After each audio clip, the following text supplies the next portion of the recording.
do it right now.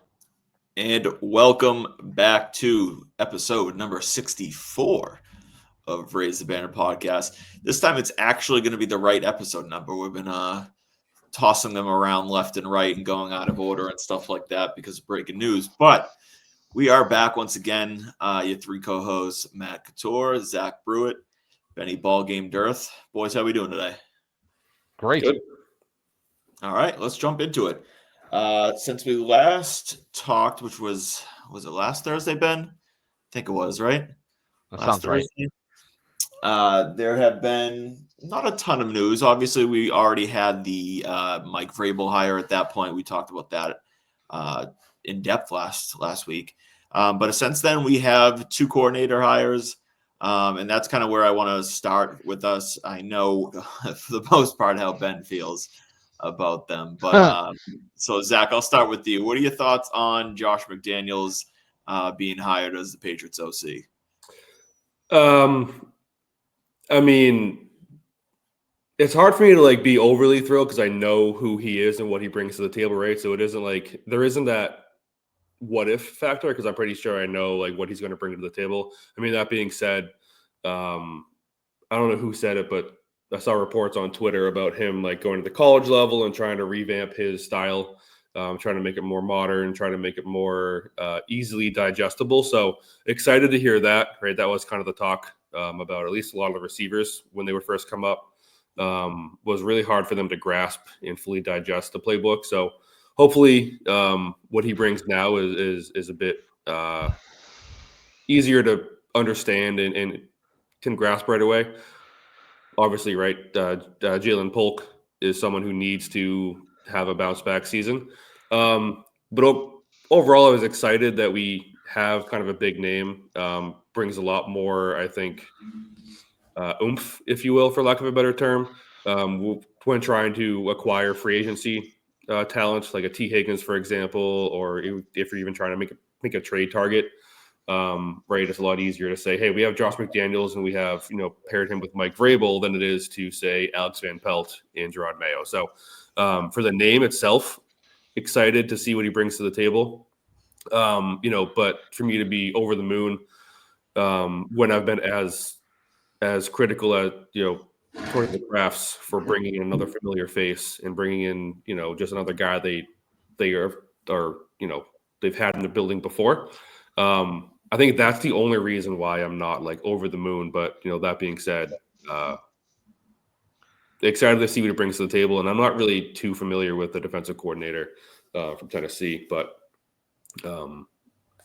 all reports from him are positive there as well. So hopefully they can bring some violent players, as he said. Ben, not to kind of go out, but did you see the breaking news down in Jacksonville? Oh yeah, Liam Cohen is putting his name back in the ring for the Jaguars head coaching job. It seems like Balky was the issue, and now they fired him. So now Cohen's like, all right, maybe I'll be interested in the job. Didn't he just sign an extension though with Tampa? Yeah, he took his name out of the running in Jacksonville. He signed an extension in Tampa, and now I guess it seems like because Balky's out as a GM, he's reconsidering. Well, what's interesting though is wasn't Balky fired 2 days ago? I just heard about it today, but he was fired after Cohen dropped his name out because it was probably because of that. Oh, I'd have to go back and look at the timing because I know Cohen took his name out, but I feel like it wasn't like Balky was fired and an hour later Liam Cohen's like, "Hey, sorry Tampa, I know I just signed the contract, but I want to re-enter the sweepstakes down in Jacksonville." Well, I mean that's the only thing that's changed since that is he's gotten fired. So I would imagine that had to do with it. But anyways, Ben, give me your Josh McDaniels rant. I'm ready for it. It's not really a rant. I would say so. I tend to be, and Matt can attest to this, miserably pessimistic. No. I mean, maybe situationally that might be a correct statement. I was going to say more like I'm pretty gut check emotional in the moment, as opposed to letting things kind of stew a little bit and having an opinion at a later point. I'm very guilty of that. It's a blessing and a curse. But so I've certainly cooled a little bit on Josh McDaniels. And I probably trolled you a little bit in text about my feelings over it, but um, I don't hate it. I know you asked me, it was yesterday, today, like if Josh McDaniels was like a middling hire, who would have been a bad one? I still don't have an answer for you. But it was encouraging to see that he has seemingly been studying the college game in his last, we'll call it 2 years. It's more like a year and a half, but almost 2 years since he's been out of the NFL. So it's certainly encouraging. I think it speaks to a willingness for him to adapt. He had Tim Tebow as a rookie, I believe, when he first took the Broncos job. And then I'd have to go back and look, but I don't recall who was his quarterback. Did he have Garoppolo when he took the Oakland job? I forget who he hired. Yeah, because the Vegas job, but yeah, rumor was that they were in Vegas. I forget. I don't know when they made this. Yeah, that Dave Ziegler wanted to trade up for Stroud, and he had a deal in place with Houston, and McDaniel said no and blocked it and said that they're going to sign Jimmy G. Well, didn't they have Derek Carr originally, and that's why they ended up trading for Devontae Adams? Yeah, year one he had Carr. Then they decided they traded for Devontae Adams, and then they decided to go basically away from Carr. Mm-hmm. So they traded him to New Orleans, and that's when they were like, all right, what are we going to do? And supposedly, that was the situation where Houston was willing to trade back and not take Stroud, and McDaniels was like, no, I want Jimmy Garoppolo. Easy to see why he's fired now. Yeah, I wonder though, just to play devil's advocate, I wonder what the deal was. I'm just gonna look. So Vegas had the 7th overall pick. So you figured a move from 7 to 2. What did Houston give? They moved up for Will Anderson. Will they give up? I forget where they came from for Will Anderson at 3. 12. So that was a haul and a half. So where is it? So okay, so the original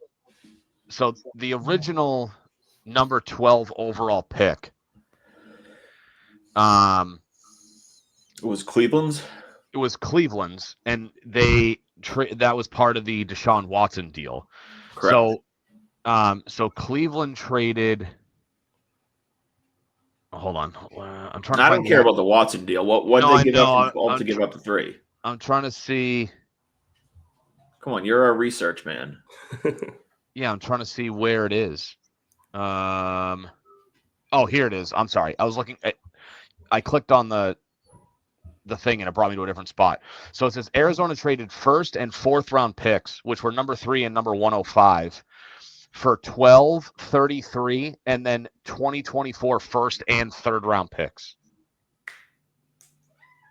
Okay. Yeah. I mean, either way, like obviously, there's a chance that Josh McDaniels still has a job if they take CJ Stroud. Possibly. It's very possible, but. I mean, to get back on track, go back onto your McDaniels thoughts. So I've certainly cooled a little bit. I mean, it's probably going to be good for the Patriots in the long run. It's certainly not bad for them. My immediate reaction of it being kind of a meh was like this is going to be his 3rd go around as the offensive coordinator here, and it's like, we've clearly beaten the horse to death 12 times over at this point. They basically went through the exact same hiring process, if not process, but like the sequence of events was more or less the same with McDaniels that it was with Vrabel. They hired their 2 minority offensive coordinators that they're required to. They interviewed. Is it Udinsky? He's like the pass game coordinator in Minnesota. Young guy, part of the McVay tree, I believe. And then basically as soon as all three of those took place, they brought in Josh McDaniels and hired him an hour later. So like clearly, and there's been reports and refutes of reports indicating who made the call on McDaniels, but clearly whoever wanted him, McDaniels was the guy they wanted, because they didn't interview anybody else that's up for an offensive coordinator position. They didn't bring him in. They interviewed the two minority guys and then some random guy that I don't think has gotten interviews anywhere else. At least I haven't seen his name thrown around in the coaching cycle. So clearly it was McDaniels. So it just like that just says to me that they honed in on McDaniels, good, bad, or indifferent from the very beginning, and that nobody else was going to get that job. So that's kind of where I'm coming from. I would have liked to see them go out and get somebody like a Nick Caley or Josh McCown. Although rumor is Josh McCown's only willing to leave Minnesota if he gets a head coaching position offered to him, which I don't think he would take any of the vacancies at this point. He's better off just staying in Minnesota. So, is in the long run, is it going to be good? Probably. I was just looking forward to having somebody new calling plays. I'm sure Josh will be fine, but I was ready for somebody else, somebody new, somebody different. Yeah, that last piece is the same for me. Like, it would have been nice to have some fresh blood in the building and not just another name recycled. I mean, at least Vrabel didn't come from the Belichick tree, so that's where I stand on it. Just to quickly go back off, it seems like Cohen agreed to an extension, but it never signed. And then, the Bucks have been trying to get in contact with Cohen, and Cohen just hasn't responded the last day. Are you reading the Schefter tweet? Him and Raps. Oh, I just read Schefter's. Yeah, it says the team had made multiple efforts to reach out and has not been able to get in touch with him. Cohen is currently in Jacksonville discussing the deal to become their next head coach.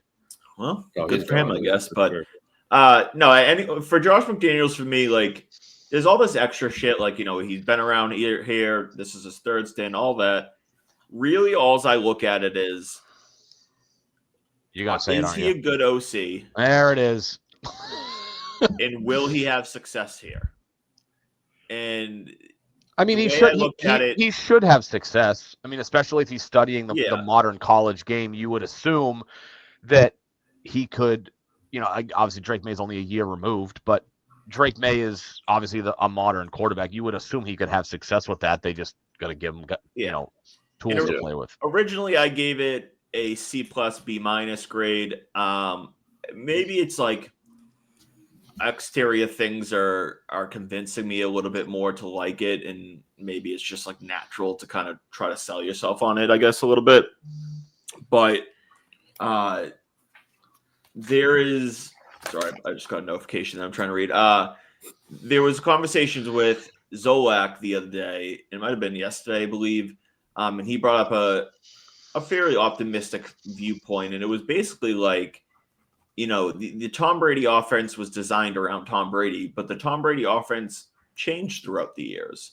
They were a much more spread out, high-flying offense when they had the weapons to be that. When, back in 2007, Randy Moss, Wes Welker, Gronk, Hernandez, Gronk was not at that point. Who's the 2007 tight end? 2011 tight end was Gronk. No, Gronk. 07. 07 was Watson. Yeah. Ben Watson. There you go. Yeah. Infamously taking out Champ Bailey in 06, and I will die on the hill that was a touchback, 100%. Anyways, and so, I look at that and, maybe he is able to adapt more. And then I think prior, I did get caught up a little bit more in the importance of the system. That being said, I still preferred to go a more fresh route, a newer option. But I always felt like Josh McDaniels would not have been a bad hire at any point before it became official. And now after, I still don't think it's obviously a bad situation.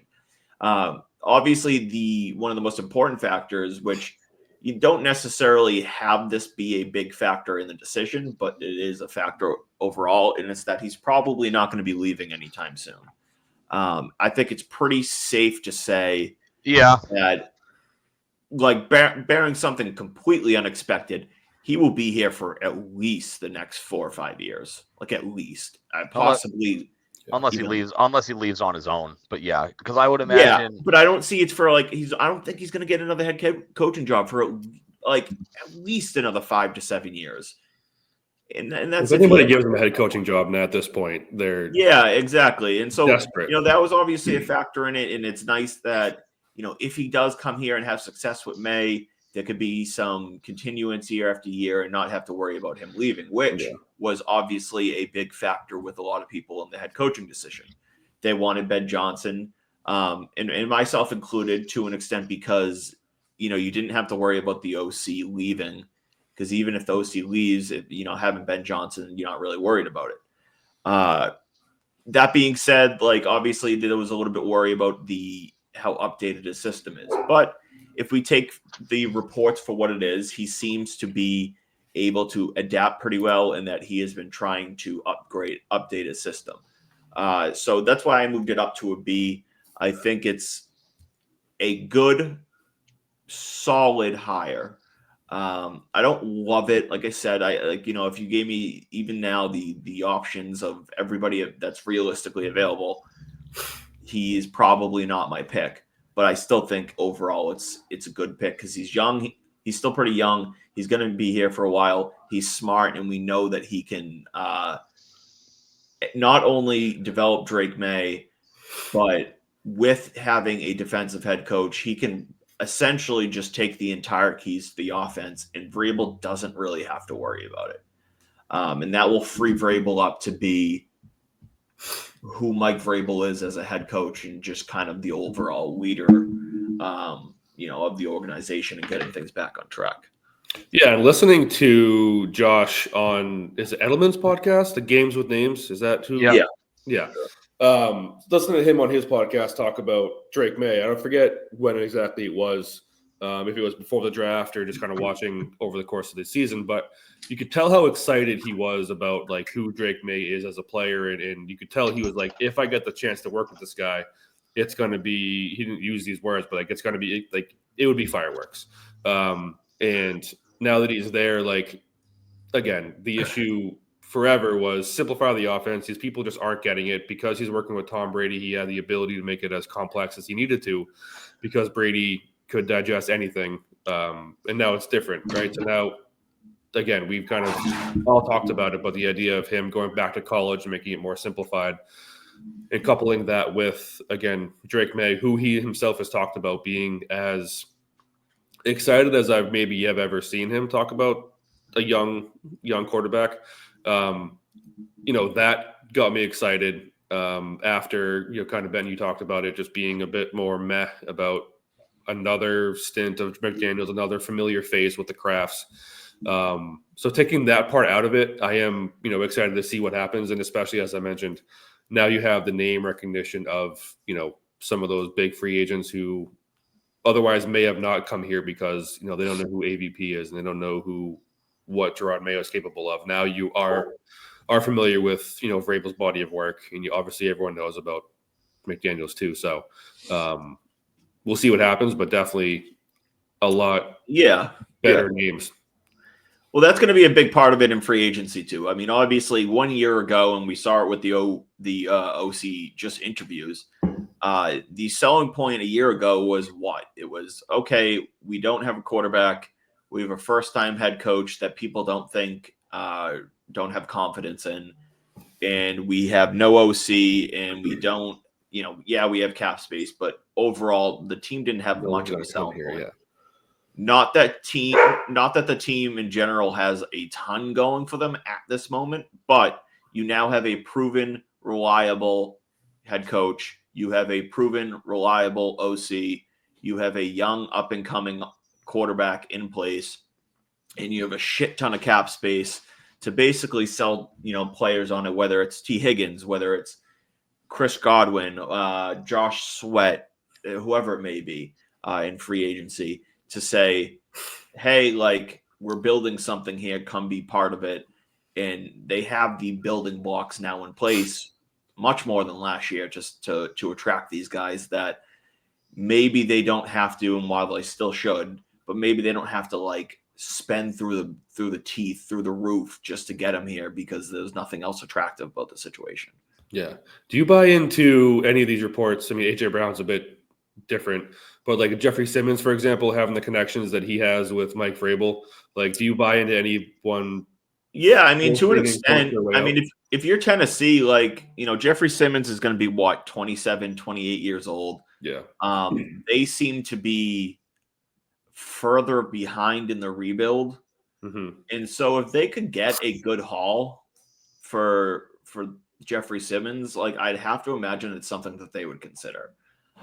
So you have the cap space to re-sign him too. Yeah, I mean, he's extended for at least another couple of years anyways, but I certainly buy into it. I buy into, looking into older players that came from Tennessee over the last few years. Mm-hmm. Christian Fulton and Elijah Molden, both secondary guys that are both, I think, with the Chargers this year, but are both the free agents. Both of them make sense. They both could help this team defensively. They're both coming off pretty solid years, and they both played with Mike Vrabel under his time in Tennessee. And I mentioned it to Ben last week is one of the most important things for Vrabel is going to be to establish his culture here. And one of the best ways to do that is to bring in players he knows that will work in that culture. Meaning what? Players that had coached under him already. Yeah. So I would fully expect. I threw a list out there on X last week, I think. But I would I listed like 7 or 8 names, and I'll be like, I would bet a lot of money that at least one of them becomes a Patriot. And this was just free agency names, but becomes a Patriot this offseason one way or another. Yeah, those Tennessee teams weren't bad. I would love to have at least a handful of the names you mentioned. I saw names on Twitter. I saw your name on. I would love to have at least a handful of those names for sure. We could definitely use the talent, obviously. Yeah. Yeah. And there's another type of guy. I heard this a little bit on Zolak and Bertrand today, talking about the type of guys that Vrabel would want to bring in, and a guy that they don't currently have, but that they likened a guy that they need, was Kevin Byard, safety that Vrabel had in Tennessee that the Patriots kind of lack, because you need leaders on defense, right? And Kevin Byard was that when Vrabel got to Tennessee. Obviously he had other good players, but Kevin Byard kind of wore that hat. He wore kind of the Devin McCourty hat of like the more modern day Patriots. He was similar to that of like what Rodney Harrison did for the Patriots 20 years ago. He was that loud physical guy, that wasn't going to take any shit from anybody on the field or off the field. And that's, Matt, to your point, that's kind of the culture piece. He wants guys that are tough, gritty, hardworking, that are also going to hold other guys accountable. Which, not to say that Mayo didn't really want that, but it felt almost as if he kind of looked beyond the type of player that he wanted on the roster and felt like the guys he had on the roster could buy into his style of coaching, as opposed to finding guys who would hold the players accountable. And he tried, and admittedly so, he tried to be more of a player's coach than he probably should have been. So it's nice to hear that Vrabel wants to bring those guys in. Obviously the talent speaks for itself. Jeffrey Simmons kind of feels like the guy that kind of fits that mold. But hopefully they can bring some of those guys in. And now that we know that he more or less has some sort of semblance of a final say, with Wolf kind of sort of reporting to him in a capacity, is, maybe we start to see that pretty early on. And, he can find frameworks to go get a guy like Jeffrey Simmons, who is 27-ish, and he's entering the second year of his contract. And by NFL standards, it's relatively inexpensive. I think he makes roughly 23.5 a year on his current deal. But because he's got a history, he was in Tennessee for 6 years. I feel like he's a guy that, because he's been a head coach and he's had success at the NFL level, guys know what they're going to get with Vrabel, and that's going to be an incentive to I'm not going to say necessarily take like team friendly deals, but if they get competitive offers from the Patriots and they know Vrabel, I think that bodes well for bringing some of those guys in. Yeah, like I said, it's a much more attractive situation just on the coaching staff. Yes, and McDaniels has a little bit of a shaky reputation around the league, but that's more been as an OC. I mean, a head coach. As an OC, his track record as offensive coordinator it speaks for itself. Yeah. So, shifting defensively, Terrell Williams, who was the Lions D line coach, he worked with Vrabel in Tennessee. Vrabel supposedly looks at him very highly. What are your thoughts on his hire and what he can bring to the defense? I like it. The first thing that comes to mind for me is, and I'll kind of combine the two words, but adaptability and versatility in his coaching style. The Lions defense, and I know that he wasn't responsible for all of it, but the Lions defense was decimated by injuries this year.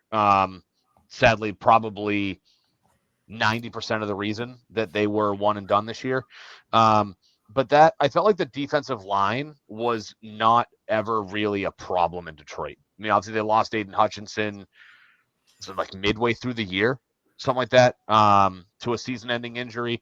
And while obviously he's a all-pro caliber player, the defensive line, it was kind of like next man up mentality. They were obviously you're not as good without Aiden Hutchinson as you are with him, but they still got after the quarterback at a respectable level, even without their best pass rusher. So I think the ability for him to coach guys up to fill big shoes along the defensive line, speaks pretty highly to an ability that now that he's going to be running a Patriots defense that, I mean, quite frankly, at this point is probably worse than their offense. And that's pretty tough to do. But, I like what he was able to do in Detroit. And again, the familiarity, the seamlessness of being able to work with Vrabel because he has that history, I think will add to the continuity of the coaching staff. And hopefully he can be, a voice on the defense to what Vrabel's trying to accomplish. Because obviously Vrabel can't be everywhere on the practice field at any given time. So it's, it'll be Vrabel's scheme more or less, because obviously him being a more of a defensive-minded coach, he's going to have his own ideas. But, I didn't have any bearing, any gauge on anybody who could become defensive coordinator here. But after the hire and doing a little bit of digging on him, that one was certainly a solid get for him. And I think he's going to fit in really well. Yeah, I think for me, I mentioned earlier, like I don't know anything about him outside of the fact that he was, D-line coach for Lions and has some history with Vrabel. That being said, he mentioned he loves violent players on the field, right? Looks for those like nasty kind of like bulldog types. So excited to see what he does with a guy like Keon White, for example. Barmore, if he's healthy enough to play, and hopefully he is, but and other guys like that. So excited to see what he does on the D line. Obviously, he has, like I said, a history with Vrabel, and Vrabel, as you mentioned, Matt, speaks very highly of him. So he knows more than I do. But I'd be interested to see what then happens with like the other, position groups like secondary and linebackers coach. I think that would be where I would just have a lot of more question marks, because again, I don't know what's going to happen with that. I would be interested to see who they bring in as a DB coach, for example, or a linebacker coach, because I don't know if they made any moves with the coaching staff there. But like I said, from what I've heard good things. Ben, you kind of hit the nail on the head in terms of the D line not being an issue for the Lions at all last year. So if he can coach that team up and that position group up, then good things ahead, and obviously just has to extend that to the entire defense now. But excited to see what Vrabel or what Terrell Johnson has. Terrell Williams, sorry. No, I mean, like you guys kind of said, like I feel like we would be lying to people if we acted like, oh, we're some Terrell Williams fan club gurus where we know everything about him. We don't. On the surface, it looks like a solid hire. It's a wait and see type of evaluation on him. He's got a ton of experience. He's been coaching for 2 decades. And I think he started in the college ranks and worked his way up into the NFL in 2012, I believe. He was with obviously Vrabel for a few years. He was down in Miami. I want to say Godchar was in Miami with him, if I'm not mistaken. So I think he was talking about that on Twitter today. Yeah, he has a little bit of an overlay with him, supposedly. So there seems to be nothing but good reviews on him. Yeah. Coming from Detroit, we'll see exactly what type of defense they played. I know Vrabel liked to mix things up defensively. I believe the Patriots ran zone about 44% of the time last year, which is on the higher side of for teams, and the Lions were actually a little bit above that, which kind of bodes well more for Christian Gonzalez, because I didn't want a defensive zone coach. Yeah. A lot of talk was like a Robert Saleh coming in and as the DC, and I didn't like that because he's a zone guy. And when you have a guy like Christian Gonzalez, you don't become a zone defense because, well, you're just doing a disservice to having a player like that. And so, I think you'll probably see a lot of zone on the higher end, similar to what we saw the last few years, maybe even in a little bit of higher. And I think you'll see the best come out of players like Keon White. Keon White obviously was on the record talking about he really likes to be coached from a tough, hard-nosed coach, and that's why he really liked Belichick. And I think Vrabel and Terrell Williams will seemingly be exactly what he needs. Yeah. So if they can add defensively and allow Keon White to be the best version of himself, and that is to be working from the inside of the line of scrimmage, not the outside, they can put him in a better spot to succeed. Obviously, this will kind of, for Terrell Williams, and with Vrabel being the defensive guy, it makes you wonder how they'll approach things defensively. Are you going to see Vrabel become more leaning defensively, as we kind of saw with Belichick over the years? He always favored defense, over offense, and prioritizing that over offense. Will we see that from Vrabel? Will we see that from Terrell Williams wanting to go that route? I don't know. What are your thoughts on kind of, now that we have it all set? We know that Elliott Wolf is still around. Groh is still seemingly around. Highsmith is still there. And then now we supposedly have, is it Cowden from, he was with Vrabel. Yep. But Vrabel seemingly has final say on the roster now. Between Vrabel having final say, McDaniels in the mix, how do you, how are you picturing the approach in free agency and the draft? Do you think it's changed at all since what they need versus, the adjustments now of who's leading the charge? How much say did Vrabel have in Tennessee? He was not the GM. So supposedly that was part of the reason why he got let go. He wanted Cowden to be the GM. And they decided not to. They promoted somewhere else, and Vrabel had specifically said, I don't think that this guy is ready to be a GM. They basically chose the GM over Mike Vrabel, and now that GM has been fired 12 months later. And that GM was the one who traded all those players, right? Like AJ Brown, for example, and I think it was him that traded AJ Brown. I know Vrabel was very against trading AJ Brown. Yeah, no, I'm asking because that's a situation that gets confused. I remember when they were talking about hiring Vrabel, everyone was like, "Oh, he traded away AJ Brown." Blah blah blah blah. I was like, not only did Vrabel not have final say on the roster, he didn't want that. It's documented that he was very much against trading away AJ Brown. Yeah, I'm asking because if it was, that team was pretty good, and they made a lot of good, draft picks, and made a lot of good moves. So I didn't know how much say he had in Tennessee, and I was going to say, if he has the same sort of say that he has here that he had there, it'd be I'd be very excited. But obviously it sounds like he has more say here. Yeah, so. I mean, the roster went downhill, and that was the Yeah. biggest issue in Tennessee. Yeah. When he came in, it had a pretty good roster on the rise.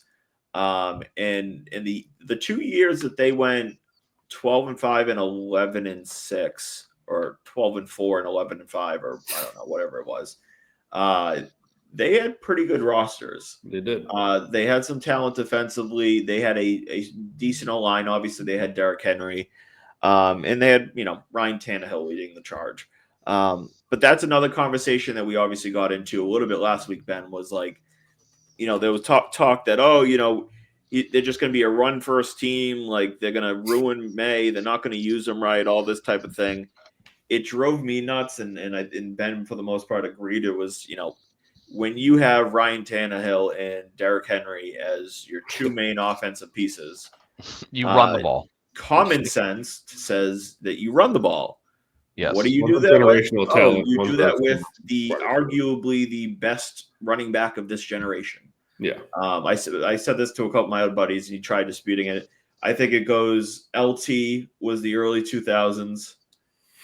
Adrian Peterson was like 07 to 2017. And Derrick Henry has been the last 8 years. Yeah. He's this generation's best running back. I agree wholeheartedly. Yeah, and so when you have that, you're going to use it.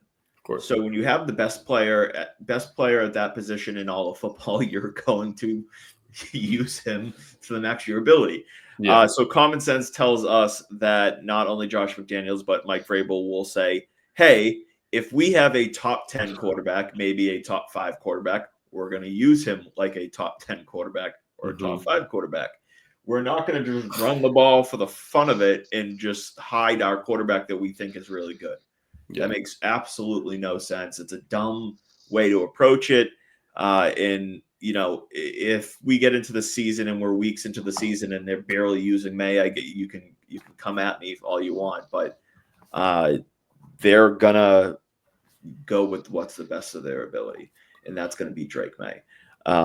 Maybe they add a very good running back, and that maybe adjust things, but it's just that whole line of thinking is always kind of my questions earlier were more so like to say that I would hope that this would knock Elliott Wolf down a couple pegs and in terms of who has final say, because seems like he's the number 2. Yeah, and then Vrabel be number 1, because what I was trying to figure out is if Vrabel had final say at Tennessee, then I would like him to have final say here, because that roster was far better than this roster. And I know that Elliott Wolf didn't create this roster, but some of the moves he did make were highly questionable, to say the least.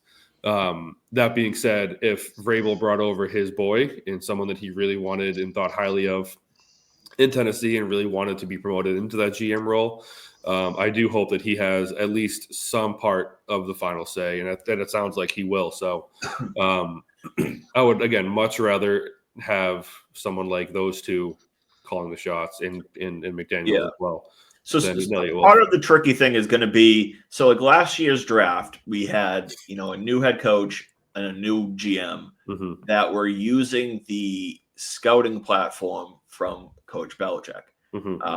They used his system of how they scouted things. Like, when they took over, it was 2-3 months before, you don't have time to revamp the whole system. So they went off that. Now you have a situation where you brought in Coden in. The good thing for Coden will be he's coming from New York, and he'll have, seemingly a pretty good idea of what they've been thinking, right? Yeah. And they pick ahead of us, so he's going to have a pretty good idea of where their heads are at. There's no way that they're not, by essentially the end of the season, that they don't have a lot of talk in their, front office of what they're planning to do at the top of the draft. Right. So he'll have a good insight there. And then obviously you got Vrabel, who's the final decision maker. Now it's obviously now going to be Elliott Wolf's scouting system. So, that's the one thing that we'll have to see how things play out.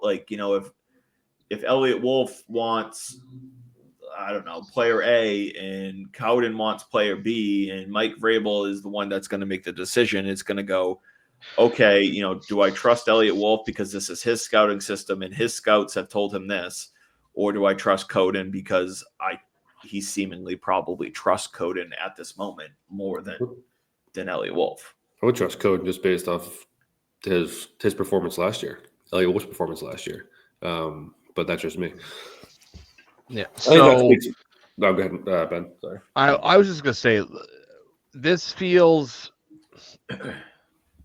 similar to how things were set up when Bill was here, where Bill more or less had the final say, and that he had guys below him that, he trusted to some degree when it came to scouting, decision making, but ultimately it fell on his shoulders. It feels a little bit of a return to that.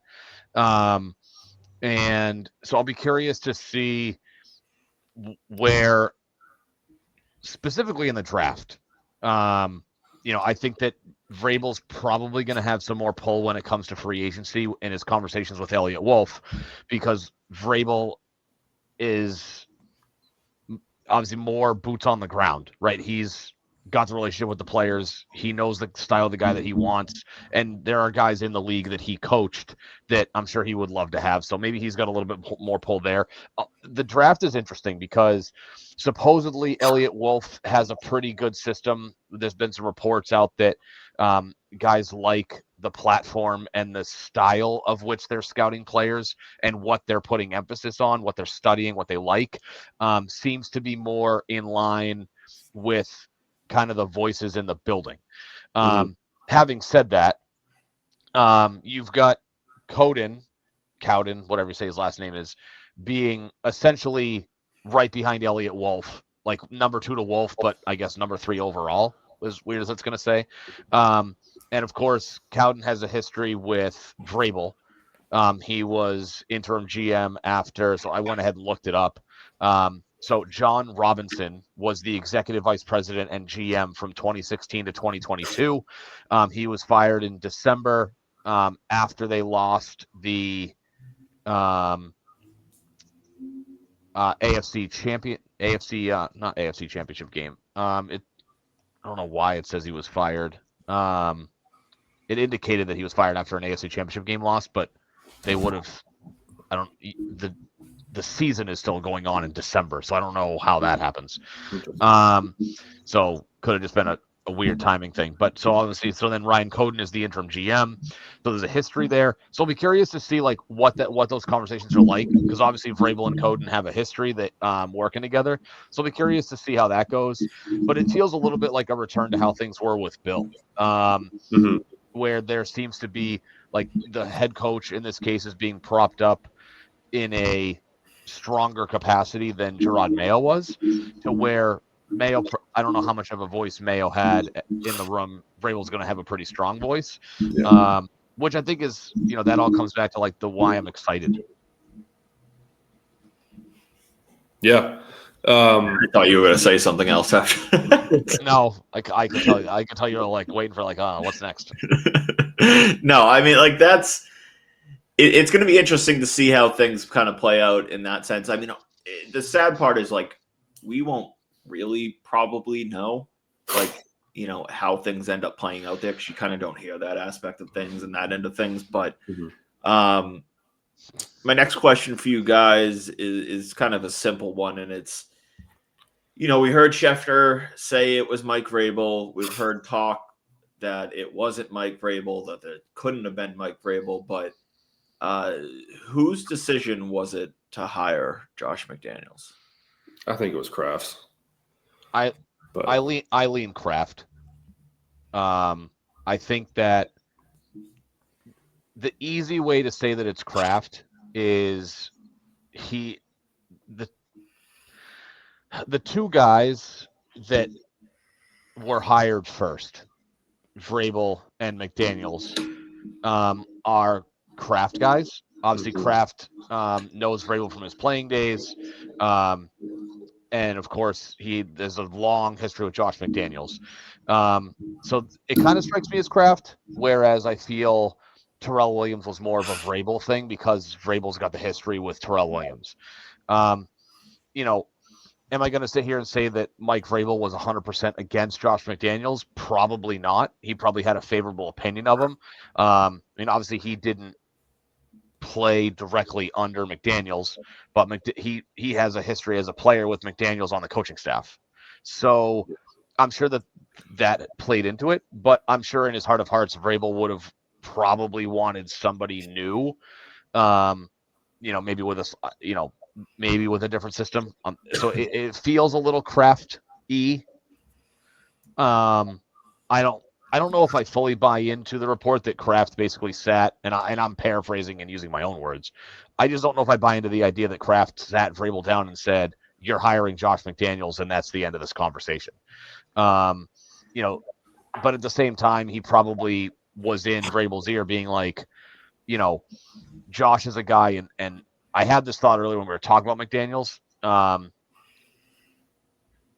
Matt, you brought it up that there's no imminent threat of him walking out the door to take a job somewhere else, right? If they had gone with, say, like, a Ben Johnson type guy, passing game coordinator, creative, in 2 years, if he turns Drake May into a superstar, well, 2 years from now, every team with a head coaching vacancy is going to be like, hey, we need a quarterback. You just turned Drake May into a perennial all-pro, and he's a top 5 quarterback in the league. Like, come over here. Like, sure, is there a threat that McDaniels could walk out the door? Of course.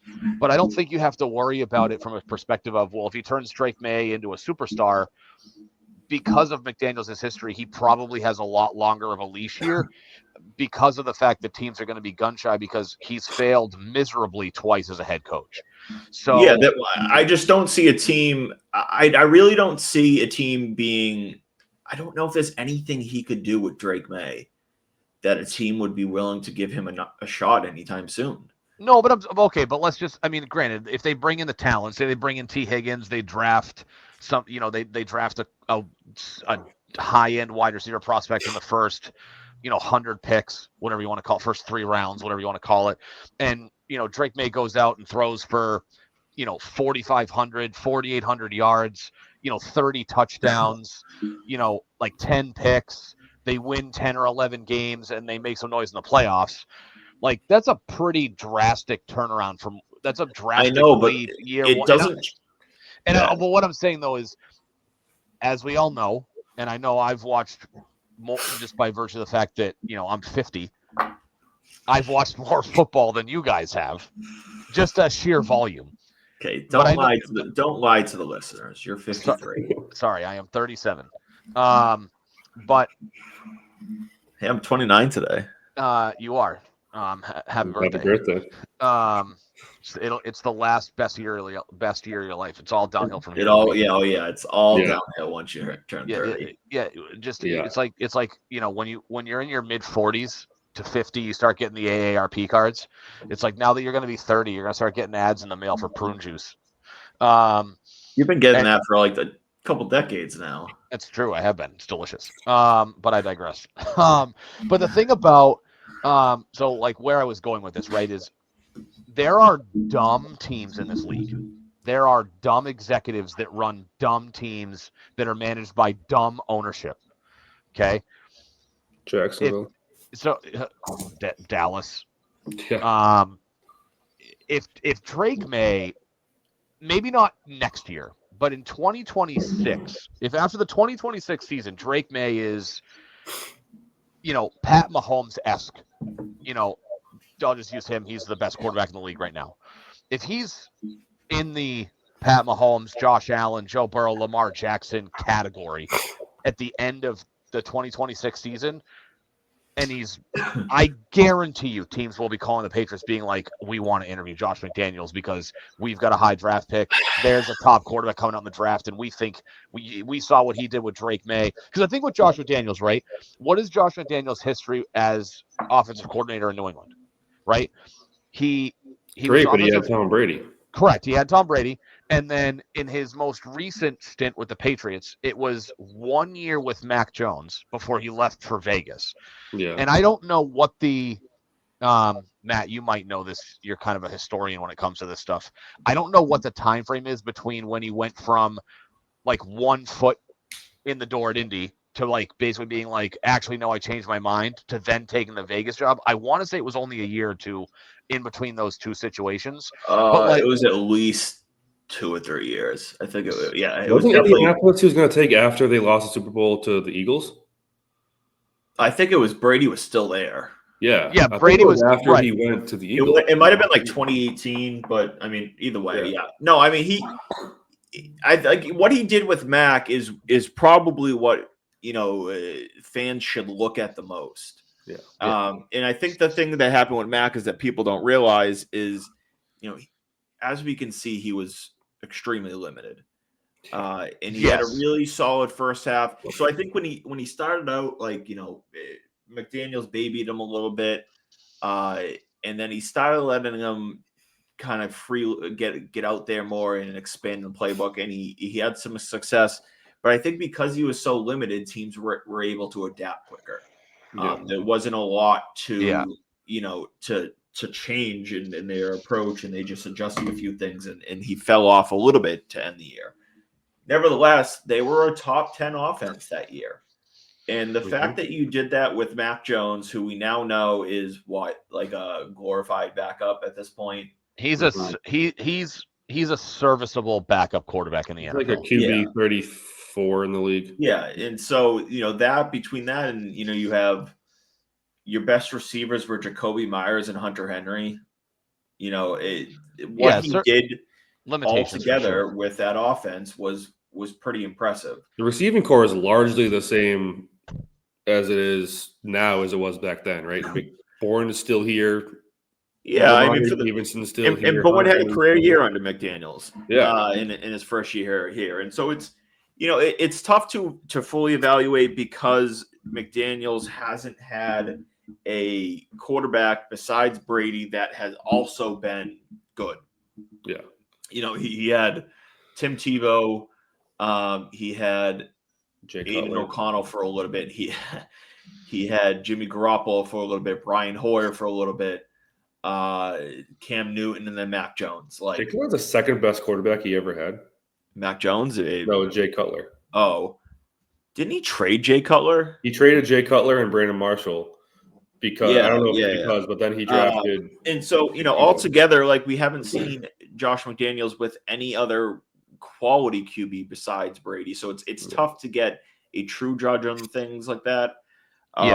But as a whole, like I kind of talked about it from the start for McDaniels, it's they're hiring a quality OC, an experienced OC, an OC that can handle the entire offense, an OC that is smart, an OC that can develop a quarterback. So, we'll see exactly how much McDaniels can adapt to May and push out of what is probably a little bit of an outdated system and see what he can bring to the table and adjustments like that. But that's why I give it a B, is just like, you're going to get, the Patriots have at minimum, solid OC. Yep. Yeah. And that's really what it comes down to. And that's why, like, you look at the whole change from last year, I don't think AVP necessarily was bad.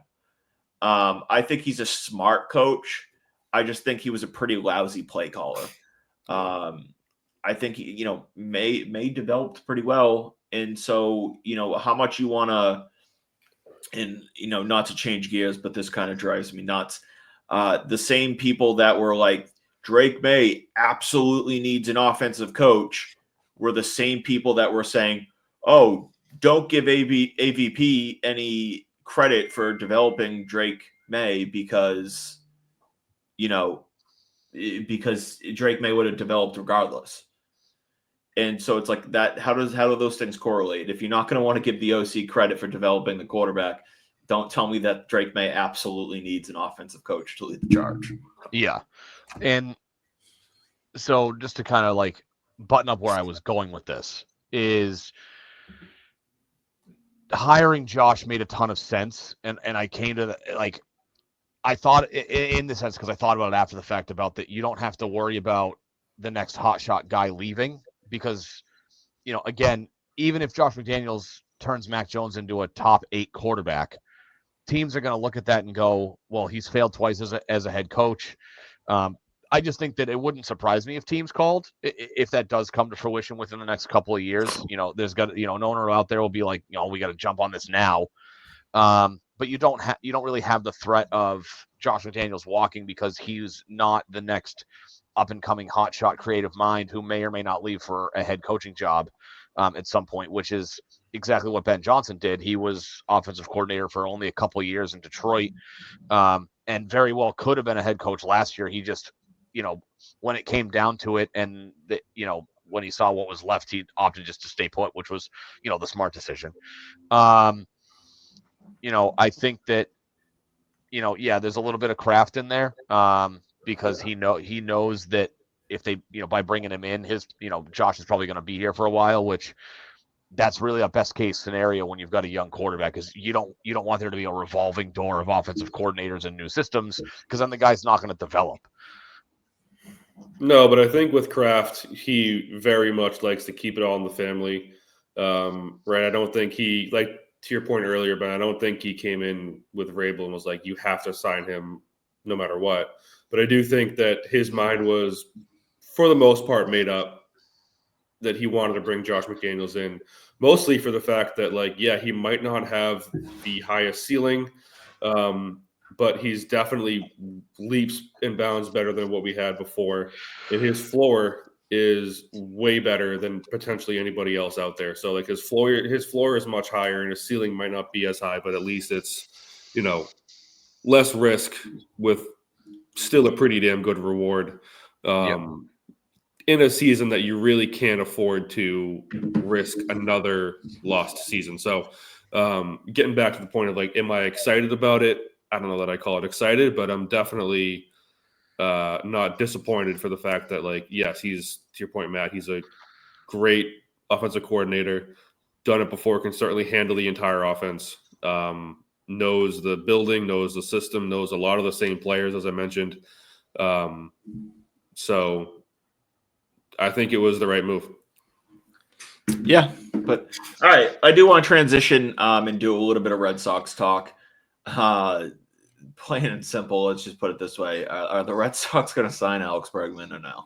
We got fucking duped, bro. We got duped again. It's funny, right? So I was talking to Matt about this the other day, and I turned the clocks back. So when was the Juan Soto thing? It was before. It was what? November, I think. Right. It was late. It was I think right after early December. It was right after Thanksgiving. Because I remember listening to Section 10 talking about how they didn't want the Juan Soto thing to break. While I think it was Carabas that was down in Florida. He's like, he didn't want it to happen because that would just be ironic. And then if it didn't, it happened, I think, the weekend before, which was the first weekend of December. Yeah. But I remember Beyond Average Mick tweeted out that Juan Soto was signing with the Red Sox on Thanksgiving Day. So it obviously happened way after that. Yeah. So, for what it's worth, I'm pretty sure he has not resurfaced on X. I've seen it a couple times, but so having said that, I remember talking to Matt when it started to come down to it, and we kind of were like, all right, it doesn't really feel like Juan Soto is going to come here. We can kind of feel, cautiously optimistic that he might end up in a Red Sox uniform. But I think, at least for me, in my heart of hearts, I'm like, it's probably going to be the Mets because Steve Cohen's not going to let him go anywhere else. Yeah. And so I remember being like, hey, Matt, wouldn't it be crazy if the Red Sox lose out on Juan Soto and then just don't spend any fucking money for the rest of the offseason? And Matt was like, Ben, he's like, that doesn't make any sense. They're not going to want to spend $700 million on one player and they'll be like, okay, well, I guess we're just not going to be willing to spend money on anybody. And it's been because it didn't make sense at the time. It doesn't make it make sense. It's been about 6 or 7 weeks, and their biggest signing in general has been Walker Buehler on a 1-year, $21 million deal, which is more or less a replacement for Nick Pivetta, because Nick Pivetta got the qualifying offer, which was the same amount of money over a 1-year deal. He just said no. And before that, of course, it was. Side note, he definitely wishes he said yes. I'm just going to say that. Nick Pivetta, probably, considering he has not signed with anybody. He's going to sign like a 2-year, $25 million contract, or maybe $30 million. At least they'll give you 2 years on like fucking Patrick Sandoval that you signed for no goddamn reason. Like, dude, he's not going to do anything for you. No, not to get too much, but he got the brace surgery. No, I know, but John. Which means realistically, you're probably looking at May, not August. Okay. So he should be back for at least half of the season instead of like maybe being back towards the end of the year. Yeah. You'll get 2/3 of the season out of him. But anyway, like the interest, like I look back at that line of thinking, and I'm like, yeah, and like in the back of my mind, I'm thinking like, yeah, like John Henry doesn't like to spend money. So it's like as soon as he loses out on a generational talent, given the types of players that were available, I looked at it and went, they're not gonna spend any kind of crazy money on anybody. They weren't. He was jumping for joy when he got that text that Steve Cohen signed him and not him. Who? John Henry. He was like, "Thank God I don't got to spend money on anybody." So, of course, they basically made almost an immediate splash. They went out and they got Aroldis Chapman for $10-ish million, and then all we could focus on was the fact that somehow the Red Sox were at the table for Juan Soto, and like yet again, like we talk about, last season it was full throttle. This year, Sam Kennedy goes, we're going to do whatever it takes because we need to win it. We need to win 90 to 95 games. They're like, okay, like he's being more specific, so maybe it matters. But like, here we are. It's January 23rd. And while I'm not going to sit here and say that like the Garrett Crochet thing isn't exciting, because it is, and the Walker Buehler signing exciting, but it comes with a ton of risk. Like they haven't done any, like they've done very little to make a legitimate, tangible impact on the 2025 roster. Sam Kennedy is the biggest con artist I have met in sports in quite a while. He is great at selling tickets and getting people hyped up to buy tickets and then not delivering. I don't even know if he's good at it. I just think that we're all like suckers for like wanting. We're all desperate for anything, any kind of success on this team. So that's actually part of it that, it got leaked. And when you say leaked, it might have been on purpose. It probably was on purpose, but it was leaked, 6 weeks ago that, Sam Kennedy and Alex Cora want Alex Bregman. Yeah. But Craig Breslow doesn't. Mm-hmm. So when Alex Bregman signs with, Detroit or back in Houston, supposedly that's possible again. Or the New York Mets. Toronto, the Mets.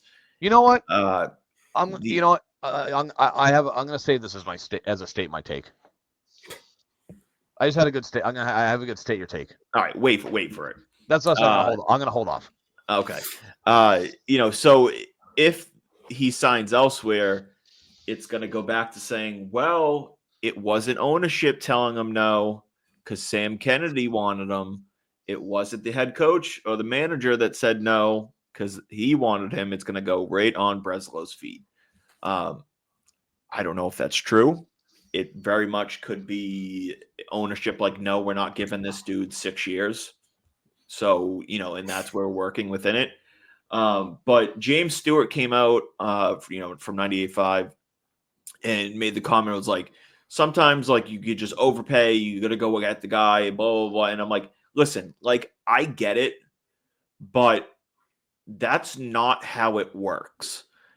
Because, and I had someone going, oh, well, there's no salary cap. So yeah, it is how it works. Like you don't have to worry about like, you can only spend, I was like, no, because the only scenario in which the salary cap or not having a salary cap has relevance in the MLB is if the owner actually approaches it that way. And we're seeing that in one team only, and that is the LA Dodgers. I mean, even the Mets could be signing these guys and they're not. They could have went balls to the wall for Tanner Scott and Kirby Yates and Teoscar Hernandez, and they're not. Like, even the Mets are, they signed Juan Soto and haven't done a ton else after that. I mean, to be fair, Juan Soto just got $780 million. Yeah, well, the Dodgers just gave out a massive deal to Yamamoto, a massive deal to Ohtani. They have Mets. I'm talking about specifically the 2024-2025 offseason. Yeah, not anyways, in general.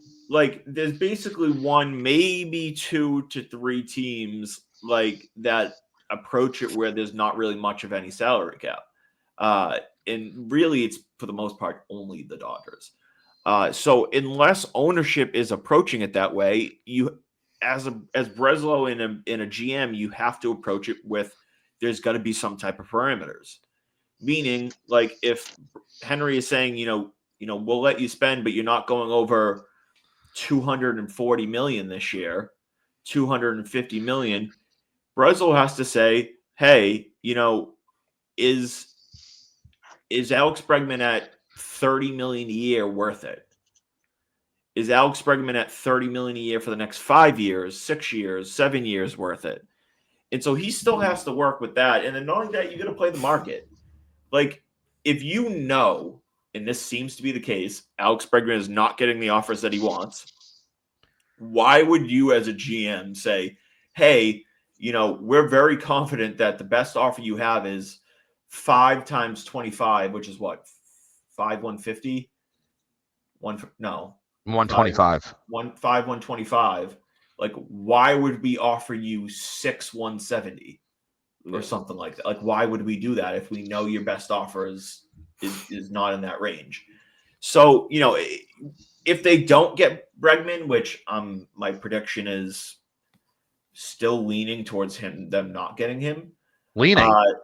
I'm diving headfirst into the deep end of the pool that he's not coming here. No reason to believe we're going to sign anybody else. Except for maybe I'm still leaning that he's not going to come here. Like, then you can maybe judge Breslow or in management at that point. But, like, don't get mad at management for not just blindly paying a guy what he wants when you know the market is not where he wants. Because if Alex Bregman was getting 6 years, $175 million offers, Alex Bregman would have signed by now. Yes. But you know why he hasn't signed? Because he's not getting those offers. So, like, you got to play the game with and evaluate, and asking for patience from any fan base is like, it's basically a useless thing to do. Asking for patience for one off season, like any type of patience, especially in the MLB where there's like things get dragged out for weeks and weeks and months, and it's like it's February, and I mean it's mid-January, later January, and we still have a ton of free agency that is still available. But asking for a little bit of patience for one off season is one thing. Asking for 5 years of patience and continuing to lie to us and say, "This is the year, guys." Yes, yeah. And you know what? That's why we're like. And I said this like before the offseason even started, and not that this is any bit of excuse, because it's not, and I will still judge the Sox for what they do or don't do. And it's that, this team has a bright future no matter what, because of the fact of these prospects coming up. I mean, they have 2 top 5 prospects, and that does not include Marcel Mayer. They better hit, dude. All those exactly. And there's a chance that one of the 3 don't hit, but I don't know, maybe even 2 of the 3. But there's a really good chance that at least one of them end up a star. And there's a real chance that all 3 of them end up major league players, and maybe 2 or all 3 end up really good players. I mean, Anthony at this point is one of the safest bets out there in terms of being a potential star. Campbell's no longer the number 1 prospect in baseball, though. Yeah, fuck that, dude. Yeah, because he's technically a prospect to get out of here. Because he's technically he wasn't like a free agent signing, which is interesting because he's not technically eligible for a full deal. He's considered a minor league player because he doesn't play enough years in Japan. He is technically for now the number 1 prospect. Even Yoshida was a prospect for the first month or 2 of the season. Yeah. when he signed. Okay. It's just because they haven't played in the It just, I don't know. It's stupid. Yamamoto was the same way last year for the first 2 months. Yeah. But, anyways, it's just they have a bright future regardless. So that's the optimistic viewpoint that even if they went into the season, I know Fangraphs did a thing, they released it today, and it was they added the projected WARs for next year at November 6th, and then they added the projected WARs for all the teams this year at this time now. And the Sox have added the third most WAR, projected WAR. Now, obviously, that doesn't mean jack shit in the end if they don't live up to that, but they've obviously improved. Yeah. So, if they can add a solid right-handed bat and one more reliever, I think we'll be in a decent spot this year. But if they don't go out there and add anybody else, I mean, it's tough to look at this offseason and say it was a home run success. I mean, if things ended right now, where would you grade it? C-. D+. Yeah. See, I would. So I would say C- with the caveat that if you extend Garrett Crochet, I'm just gonna say that would bring my rating up. Yeah. A lot. So, and just to go talk about money, so Red Sox payroll on X has updated the Google sheet, and as it stands right now, they are sitting at $208.86 million in payroll for 2026, which 25 or 26. What did I say? 26? 2025. Yeah. Sorry. The 2026 number is a lot lower than that.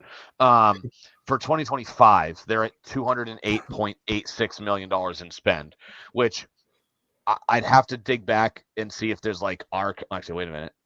So in 2024, it's archived. So 2024, they spent $226 million in a year ago, which tells me that if they do anything in terms of spend, you're looking at probably you're going to get one guy at $16 million or two guys at $8 million in that ballpark, which means they're probably not signing an impact bat. They might get an impact reliever because top relievers make, in the mid-teens typically. I know that some of those guys like Tanner Scott just got 4 years and $72 million, which is they could get a good reliever on the market right now for $7 to $9 million. Yeah. But you're not going to get an impactful right-handed bat for that amount of money. No. I mean, it's also entirely possible that they theoretically could add one of these via trade, and so correct. But that's a possibility, and we don't really want to go down that route necessarily.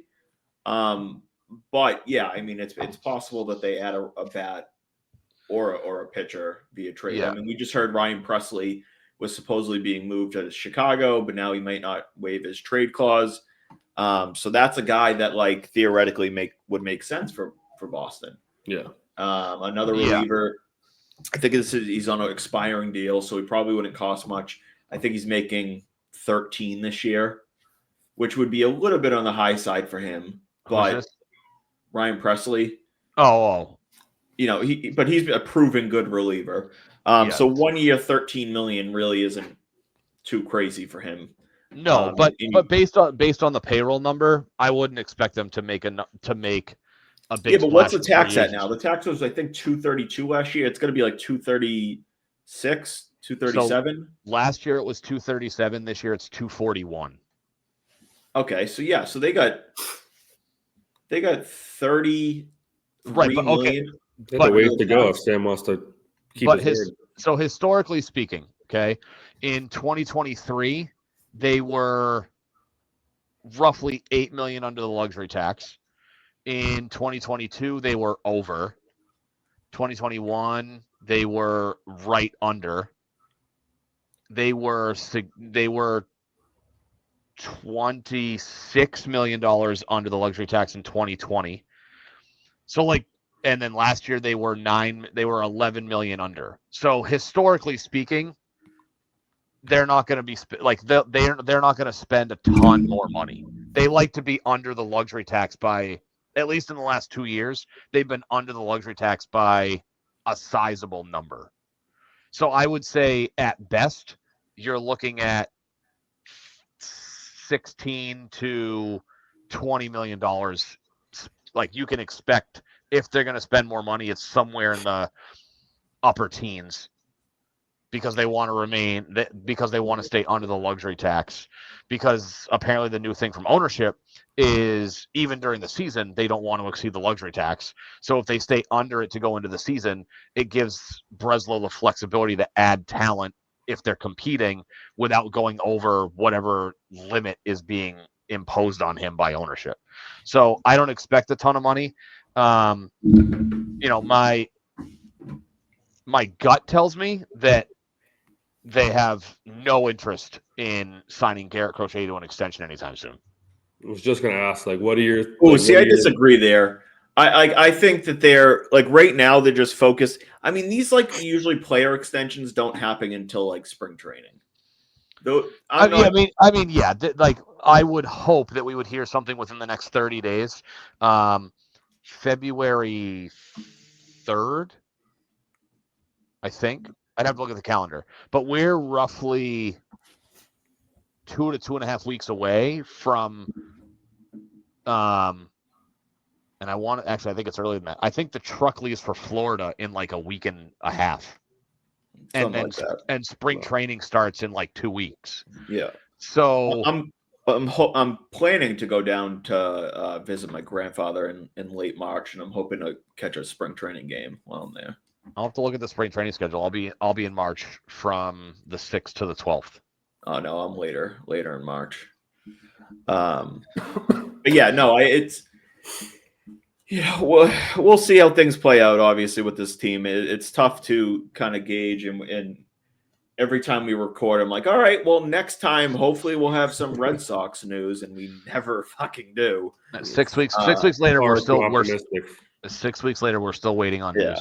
Yeah, no. All right, let's finish up with state your takes. Ben, you said you got yours ready, so I'll let you start us off here. Yeah, so it's a little bit of a troll take, but I'm just gonna come out and say that I think Alex Bregman signs with the Los Angeles Dodgers. Jesus fucking Christ! I'll shoot someone, dude. They probably have a hole somewhere that hasn't been filled. Maybe it's on the 7th bench position. But apparently they're shelling out money hand over fist. I mean, at this point, you might as well just keep going. At this point, why stop? Just give Bregman the 6-year, $200 million deal he wants. 194 of it. Yeah, defer the money and say it's going to be an endowment for when his kids are old enough to go to college. They'll pay his kids' college fund. No, I think I don't, in my heart of hearts, believe that it's more of a troll thing. So a subsequent one that I'll stick to is that I do believe that the reign of our mental terror will end this weekend, and the Buffalo Bills will knock off the Kansas City Chiefs in the AFC Championship game. All right. I mean, I hope it's true. Yeah, one can hope. Zach, what about you? I got one. So earlier in the year, I had I'll call it a lukewarm, I guess, take that Montgomery was going to be fired, and that was not my hottest of takes because it was pretty apparent that he was going to be. I think this offseason is the year that finally Don Sweeney and Cam Neely are also fired. I've been calling for it for a number of years that both of them should be gone. Starting with Don's, and this has been beaten into the ground like you can't believe, but starting with Don's first draft in 2015, 10 years later, so bad, dude. 10 years later, still no cups. Matt Barzal sitting right there, and you don't take him. Barzal, Connor Cook, Thomas Chabot go 1, 2, 3 right after us after we picked 3 career AHLers. But I digress. Cam Neely is just he's a legend in Boston. He's done exactly what Larry Bird didn't want to do and didn't want to, have his legacy tarnished by poor decisions and everything else. So he went to Indiana. Cam Neely is or not ruined, but he's definitely tarnished a little bit of his legacy here in Boston by how he's so poorly run the organization. And with the two major signings of 80 plus million or so dollars that Don Sweeney shelled out for Elias Lindholm and Nikita Zadorov, who have just not been good. Elias Lindholm is a third line center at this point, and I think Zadorov is a 3D. Ownership's going to be like, what are you doing? You're spending money left and right. You're up against the cap every single year, and we don't have any secondary scoring. It's always been the case for this team, and you're either a one and done or you're a two and done in the playoffs every single year, and you might even miss the playoffs this year. So that being said, Don and Cam Neely finally fired this offseason. Is my state your take? Yeah, I mean, I think it'll be a little bit notable at the deadline here. I don't think they're going to allow him to trade any future firsts. Yeah, we'll see how much they unload, but yeah, I mean, I could certainly see both of them out the door at this point. Things have gone downhill that much. They might just clean house. Quick follow-up to that. Zach, true or false, Brad Marchand will be a Bruin after the trade deadline? I hope it's false. I hope he gets traded, but I fight with my friends all the time about that. So yeah, I don't think he'll get traded, but I mean, if they get the right offer, they certainly should consider it. Yeah. For myself, going back and forth on this one for a little bit, and it's going to be that the Red Sox have another trade in their pocket. To what degree, I'm not entirely sure, but I get the sense that maybe they don't want to spend as much, but I know the pressure is still on Breslow to create a winning team, and so I think he's going to be pull the trigger on another trade in the coming weeks, and whether that's a reliever or a situation where they land like the Tyler O'Neill that they added last year, where it's maybe an undervalued right-handed bat, and that's who they end up adding. Off the top of my head, I'm not really sure who that is, but nevertheless, I'm going to go with that. I think that they're going to make one more notable trade before the deadline.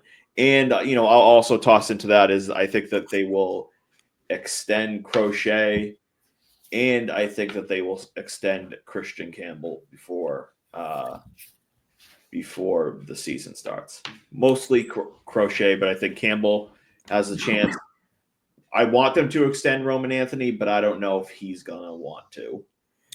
For the trade, do you think it's something that they already kind of have in the works and they're just waiting to pull the trigger, or do you think it's more of a Crochet thing and someone like a Bregman, for example, gets signed and then they pivot and kind of panic a little bit and go to I'm sure that they've talked around the league for a variety of different trades and stuff like that. And so, maybe, okay, like Bregman signs elsewhere, so now they pivot to a different move, something like that. Like we saw, like, Fried signed elsewhere and they pivoted to Crochet type of thing. They certainly have probably a dozen guys that they've talked to via trade. Yeah. Around the league. And it's just a matter of, okay, now is the time we're going to pull the trigger. So, that will be mine. So, all right, that's going to do it for this week. Final word, Ben? Yeah, final word. It was just reported about 20 minutes ago that the Astros and Bregman have re-engaged contract talks, and that the Astros are apparently still willing to go up to their max offer, which he initially rejected. For those who don't recall or don't pay attention, their initial offer to him that he said no to was a 6-year, $156 million contract. Whether that ends up being what he signs for, if he signs with them, yet to be seen. But the initial report is that they are most likely unwilling to budge off of that offer, but that as of 20 minutes ago, New York Times and The Athletic, the Astros and Bregman have re-engaged in contract talks. All right. Well, I guess we'll see. Maybe next week we'll finally have an answer to the Bregman saga. All right. Well, probably not. Don't hold your breath. No. Probably not until like mid-February at this point. Yep. All right. We're Raise the Banner. Thanks for listening. We'll be back next week. Go Celtics, Bruins, Red Sox. Go Sports. Patriots, and mostly go Revolution. Goodbye. Goodbye. All right.